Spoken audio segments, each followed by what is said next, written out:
Welcome back to the Book and Life podcast, where we explore ideas that awaken creativity, discipline, and purpose in our daily lives. Today, we dive into one of the most inspiring books of the decade, The Creative Act, A Way of Being by Rick Rubin. Rick Rubin isn't just a music producer. He's a philosopher of art, a man who helped shape the sounds of legends like Johnny Cash, Kanye West, and Adele. But in this book, he doesn't teach how to make music. He teaches how to live as a creator. Whether you're an artist, an engineer, or simply someone searching for meaning, this book will change how you see the creative process. Rubin begins with a radical idea: creativity doesn't belong to the artist. It belongs to everyone. He says creativity is like radio waves, invisible, always around us.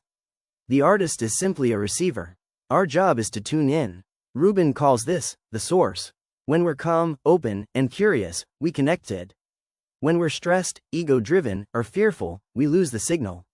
He encourages us to create from awareness, not ambition, to observe the world closely, the way a poet observes a single leaf, and allow inspiration to come naturally. Creativity isn't something we force, it's something we listen to. Rubin reminds us that to create is to be alive. He writes, "The object isn't to make art, it's to be in that wonderful state which makes art inevitable." Every day, we face resistance, doubt, perfectionism, fear of judgment. Rubin says the solution is to create anyway. The act of creating is sacred, not the outcome. The true artist embraces uncertainty. He says, art is a bridge to the unknown. The best work comes not from control, but from surrender. Rubin encourages us to see mistakes not as failures but as invitations to discover something new. Each imperfection adds character. Just like the rough edges of life make us human. Rubin's philosophy centers on simplicity. In a world filled with noise, he says, creativity thrives on subtraction, not addition. He often tells artists, if it doesn't serve the song, take it out.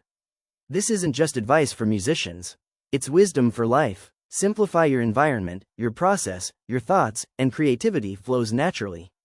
Rubin also explores awareness, being fully present in each moment. When we create with awareness, we stop worrying about trends or approval. We align with truth, and that's what makes great art timeless. Rubin defines creativity as a way of being, not something you do. Every choice, every gesture, every thought can be creative. Cooking, gardening, solving problems, designing, all are acts of creation if done with intention. He says, creativity is our natural state. We're born with it, but we unlearn it as we grow. To return to creativity, we must unlearn fear and remember play. Rubin encourages daily rituals, morning walks, journaling, silence, anything that helps us stay open. Because inspiration doesn't visit chaos, it visits stillness. In the final sections, Rubin reflects on the purpose of art. Art, he says, is not about fame or recognition, it's about connection. It's how we share the invisible, our emotions, our wonder, our soul. When we create, we participate in something larger than ourselves. We help others see the world anew. Rubin closes the book with humility. There is no right way. There is only your way. The creative act, then, is not just making art, it's living with awareness, curiosity, and compassion. Rick Rubin's The Creative Act, A Way of Being reminds us that creativity is not reserved for the gifted few. It's a way of listening, to the world, to others, and to ourselves. As you go about your work, whether building, designing, teaching, or writing, remember, the act of creation is everywhere. Be still, observe, simplify, and let the creative act begin.